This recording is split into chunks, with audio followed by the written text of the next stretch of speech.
Hi, I'm Stephanie, and I'm one of your immigration consultants at the University of Waterloo. I'm going to take you through the Immigration, Refugees, and Citizenship Canada online inland post-graduation work permit application. Before watching this video, it is very important you read the key points about the post-graduation work permit application on our website. You can find the link in the description below. It is your responsibility as the applicant to submit a complete application and to answer questions accurately as they relate to your individual circumstances. This video is a guide only, and you should know that the Government of Canada website and application requirements and forms can change without notice. Let's get started.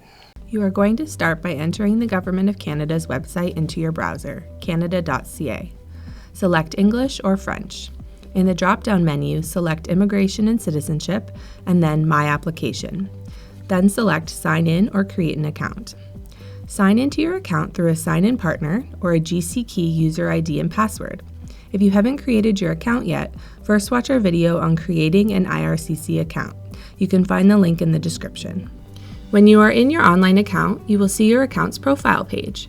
Once you start your application, it will appear under Continue an Application here.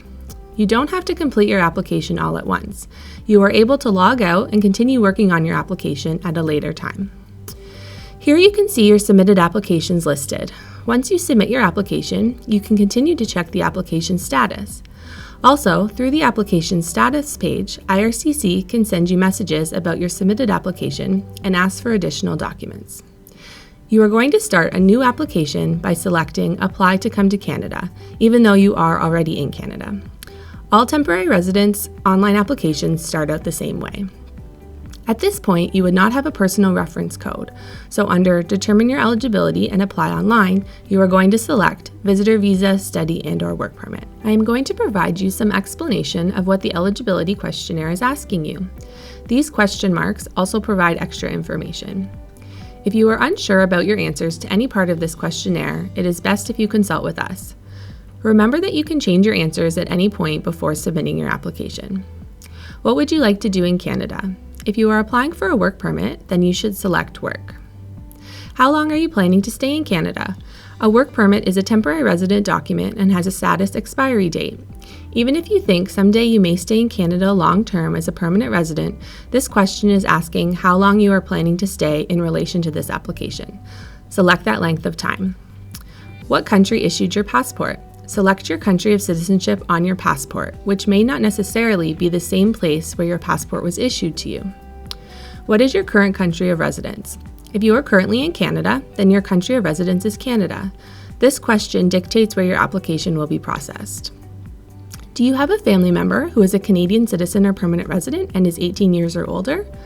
When this questionnaire asks about family members, it means your dependents. This means your spouse or common law partner and/or your dependent children. Input your date of birth. Are you a lawful permanent resident of the United States with a valid green card? Answer yes or no. Select your current immigration status in Canada. Even though you have completed your degree requirements, your status is student. Do you plan to work on campus? Even if you plan to work on campus after applying for your post-grad work permit, which you can do, you would still be selecting no. Are you a full-time student and want to work off campus up to 20 hours per week? Even if you plan to work part-time after applying for your post-graduation work permit, you are no longer a student in relation to this question. Select no. Have you recently graduated from a full-time post-secondary program that was a minimum of 8 months? A requirement for the post-graduation work permit is that you have completed your degree requirements and have continuously studied full-time. Answering yes to this question generates the post-graduation work permit application. Is work an essential part of your studies? Select no if you are applying for the post-graduation work permit because you are no longer a student for this question. The co-op work permit cannot be used for work other than degree-required co-op or internship placements.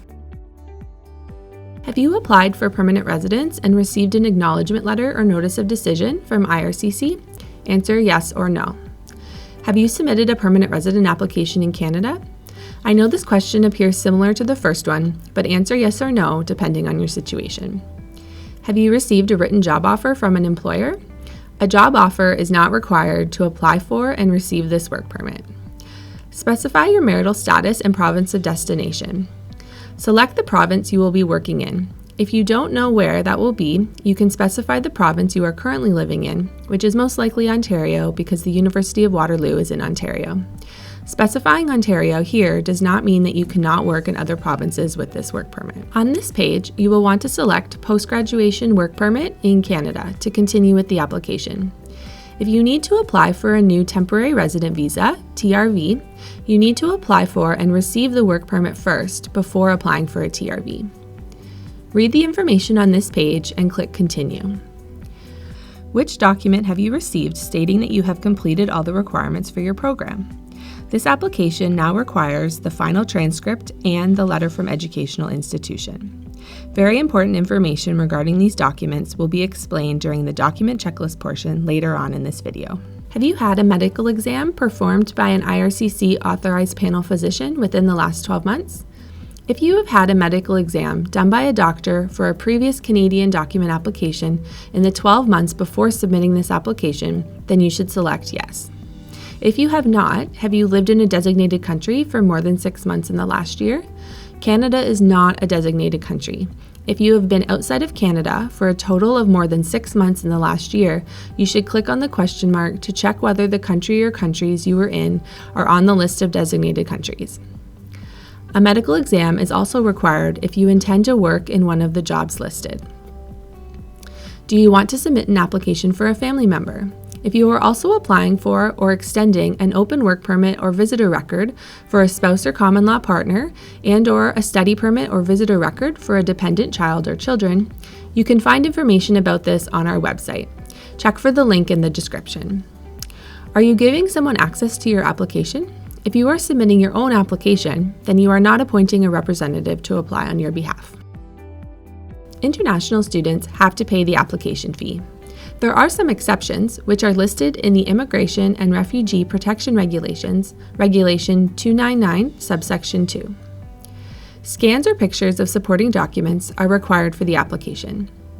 To pay the application fees, you need the type of credit card or debit card stated. If you don't have one, you can use a friend's or family member's with their permission.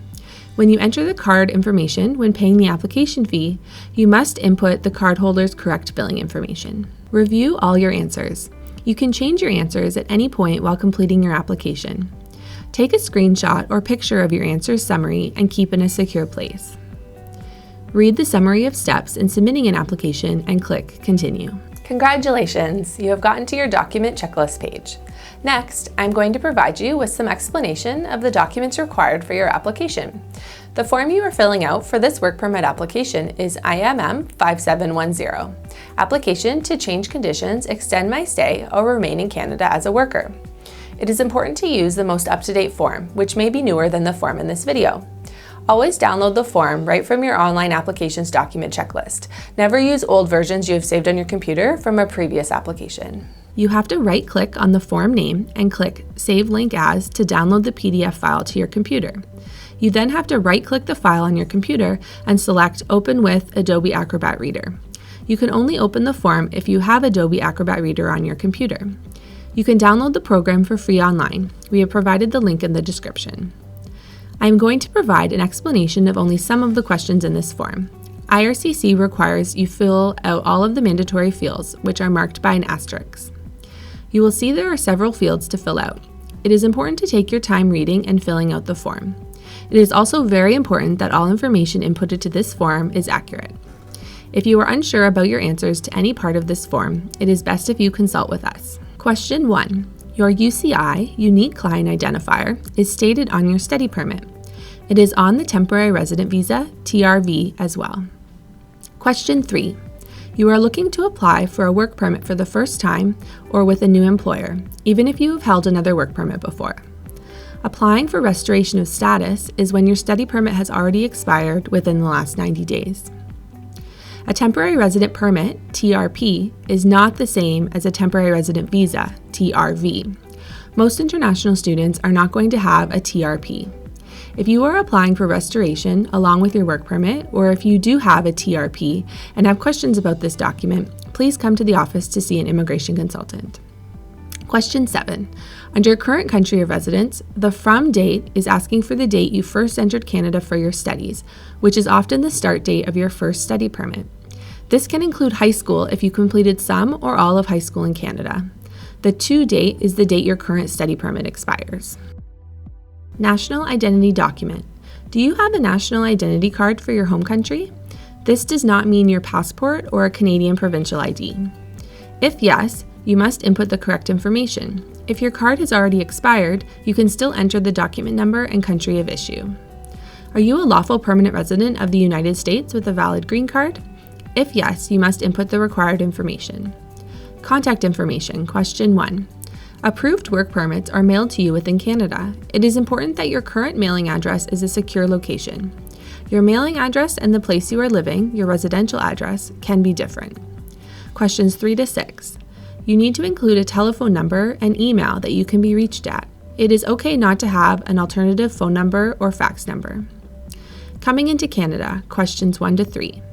The place of entry into Canada is the port of entry you used when you came into Canada. This is usually a Canadian airport or a Canadian city at the Canada-US border. Question 4. The document number of your most recent permit is a little black number that starts with one letter. It can be found in the top right corner of your permit. Details of intended work. Question 1. What type of work permit are you applying for? You are applying for a post-graduation work permit. Question 2. Details of prospective employer. A job offer is not required in the post-graduation work permit application, so questions 2 to 7 in this section can be left blank. Under education, the form is referring to your highest level of post-secondary education, so the degree you just completed. Under employment, indicate any paid or unpaid job you have had in the last 10 years inside or outside of Canada, full-time or part-time work. This includes work during school, like co-ops and part-time jobs. If you do not have enough room to indicate all past work, include the remaining jobs and required employment information asked in this chart in a letter of explanation under Optional Documents, Client Information. You can't legally work on a study permit once final grades have been released or you receive written confirmation of program completion, whichever comes first. Once you submit your post-graduation work permit application, you can legally work full-time or part-time as long as you meet Regulation 186W. The link to this regulation is in the description. So your current activity could be indicated as recently graduated, looking for work, etc. Carefully read the background information section and answer honestly for your individual circumstances. I will point out background information 2C. As you have already been in Canada, you should answer yes because you have previously applied to enter and study here. Details of when and where past applications were submitted and past and current document validities should be included in D. You do not have to sign the form for the online application. Once you are ready to validate the form, you can type your name under Signature of Applicant and put the date. Make sure you validate the form. You can still make changes to the form, just remember to revalidate it. Save it to your computer and then upload it to your online application. Now back to the online account. Below the application form is a list of supporting documents you have to upload to your application. This list may look different depending on your country of citizenship and your individual circumstances. Clicking on the question mark beside the listed documents will give you detailed instructions. You can upload your documents on the right-hand side. Only one file can be uploaded for each section. For sections like Passport, where you will have many pages, you have to scan the pages as one file or merge the files. There is a file size limit for all the supporting documents. If you find a file is too big, you will have to compress it in some way. If you have any concerns about these documents, it is best if you consult with us. It is also important that I mention biometrics. While biometrics are not required for in-Canada applications at the time this video will be posted, later in 2019 this will become a requirement. Please check the video description for up-to-date information on inland biometrics. For Passport, the application is asking for scans of all marked pages in your passport at the time of application. This includes the biographical page, also called the biodata page, and any page with any marking, stamp, or visa on it, as well as past study permits and work permits. If you have renewed your passport since starting studies in Canada, you should scan all marked pages from your new and old passport. For digital photo, it is asking for a scan or digital version of a passport size photo. This photo should not be older than 6 months. If you'd like to have your photo taken on campus, you can go to a Media.Doc. Links to these locations are in the description. Depending on your specific situation, you may have to upload proof of a medical exam done for immigration purposes by an IRCC authorized doctor. The link to the approved panel physicians list is in the video description. If you had a medical exam done for immigration purposes within the last 12 months and you have lived in Canada for the majority of the last year, then you can upload a scan of the past medical exam document or receipt. If you do not have the receipt, then you need to upload a letter of explanation indicating why you don't have a receipt, the doctor's name, the doctor's office address, contact information for the doctor, full date the examination was performed, and date you submitted your initial study permit application and country where you submitted it. If you have been outside of Canada for the majority of the last year and/or you intend to work in a job that is listed in the eligibility questionnaire you completed earlier, and you have not had a medical exam done within the last 12 months, then a new medical exam done by an IRCC authorized doctor is required. If you have any questions about this requirement, please come speak to us. As a Waterloo graduate, you need to submit both the letter from educational institution and final transcript. The letter at Waterloo is called a proof of enrollment letter. It must state that you have completed the degree requirements for your program, and therefore must be the official letter that costs money. The free, unofficial proof of enrollment letter that you can produce on Quest cannot be used for an immigration application. We recommend you include official transcripts, which should state degree awarded. You will have to take the official transcripts out of the sealed envelope from the university in order to scan them. Both of these documents can be ordered online or in person at the Student Service Center. Links to the university's document requests are in the description. Depending on your individual circumstances, the application may also ask for a family information form. You only have to fill that out if it appears under supporting documents. If you have questions about this form, let us know. Under Optional Documents, Schedule 1 is completed and uploaded if in the IMM 5710 form you answered yes to any of the background information questions 3 to 6. If there is something that needs to be explained in more detail, you can also upload a letter of explanation and any additional official documents to support your explanation under Client Information. For example, you can include a request for a post-graduation work permit to be issued for a specific length of time based on your eligibility. However, it is best to speak with one of our consultants if you do feel you need to write a letter of explanation, if an application has already been refused, your study permit has already expired, you have questions about application requirements or work eligibility under Regulation 186W, or you have any other concerns about your application. Once you have uploaded all of your documents, take a screenshot of your document checklist page and keep all files used in your application for your records. A button will appear at the bottom of your application labeled Next. Make sure you are ready to submit your application before going further. Once you click Next, you will be required to read and agree to a declaration, type out and submit the electronic signature, and pay the application fee. Make sure you are being charged the open work permit holder fee as well as the work permit fee. Take a screenshot of the payment confirmation page.